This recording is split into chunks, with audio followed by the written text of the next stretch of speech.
Okay, how do you prepare a concrete floor to install a peel and stick vinyl tile floor? That's a good question.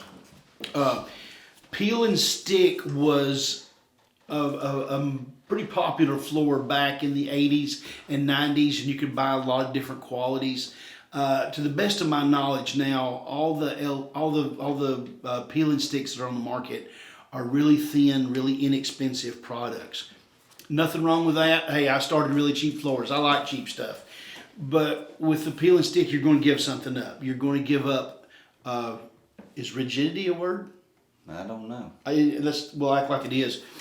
The material is going, because it's so thin, it's not going to have a lot of body to it. So if you have a hole in your floor, the size of your thumb, when you put this peel and stick over it, later you're going to see a recess. There's going to be a dip in that tile floor because of that hole.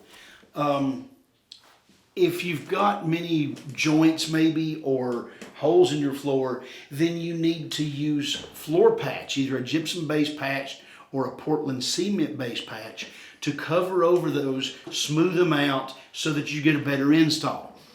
That being said, rather than going through all of that work and that time so you can have a cheap floor in the end, I personally wouldn't do it. Okay, if I had anything other than a almost perfect concrete floor to put peel and stick over, I would spend a little bit more money and either buy an inexpensive Click LVP, the cheapest one I could buy if money's tight, or I would buy a glue down LVP. We typically have some glue down LVPs you can buy in the 79-cent range. Sometimes we'll get down to 49, 39 cents if it's aesthetically challenged.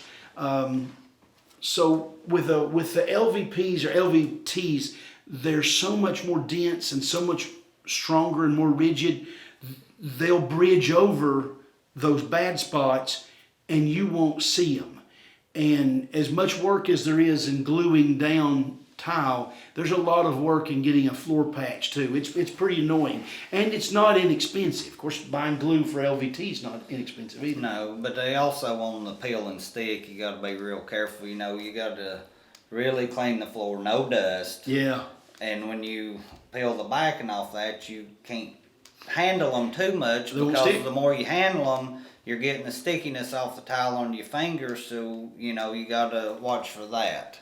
I have seen a lot of peel and sticks where they wind up gapping, especially the cheaper ones, just because little bit of dust, and they just don't stick And good. a slab can have a little moisture in it. When you add moisture to a peel and stick, they're not peel and stick anymore. They're just peel. Right. One little note: when you go into a floor covering store that has professional installers, you'll notice that those companies don't sell peel and stick. Okay, there's a reason for that. You can't get a good job out of it. When you pay somebody, you pay a professional to put that down, you think it's going to make a good job. Well, that professional can only do so much. He can't make that peel and stick. A lot of professionals require you to buy glue, and they'll go ahead and put glue down as well, because that's the only way you can get it to stay down. So I guess what I'm saying is, there are not many applications that I would use a peel and stick in. Frankly, I can't think of any. But I haven't been to your house. If it's ideal for your house, more power to you. And I'll answer the question as it was asked. What do you do? How do you prepare? Clean the floor, patch the holes, chalk you a line right down the middle, and start down that line. Why do you start down the line? Because you want it, if it's going to be out of square, you want to be out of square all over, not on one wall. So we chalk one line, cut it, we intersect that line on a 90, chalk another one, and we lay that floor out in grids.